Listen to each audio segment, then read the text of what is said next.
Puji Tuhan, sekali lagi aku dekamai kita mendiang ke cerita bak pemungkal. Ianya berkenang ke pengada Ishak. Ianya bagi 21 ayat 3 terubah. Tuhan merekat Sarah nunak ke semayaya. Ayat kedua, ngasuh ia bertubuh bisi lalu ngada ke anak. Tajak umur Abraham nyau tuai. Anak ia ada nitih ke maya ti udah di padah Allah Ta'ala. Ayat ketiga, Abraham lalu ngagak ke nama anak ianya Ishak. Lalu ayat keempat, nyentuh ngagak 5. 8 hari udah Ishak ada. Abraham lalu nutus ya nunak ke asuh Allah Ta'ala.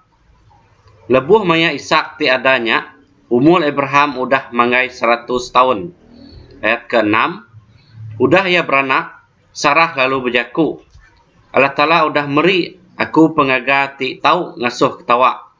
Semua orang ti ninga rita aku udah beranak dekat ketawa ke aku. Ayat ke-7, udahnya Sarah lalu berjaku baru. Kok ya, ngelemah tu, nada orang kempang berjaku enggak Abraham madah ke aku dekat beranak.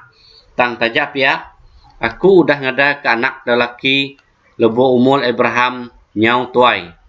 Lalu ayat ke penudi, ayat ke-8, anak miatnya mansang besai.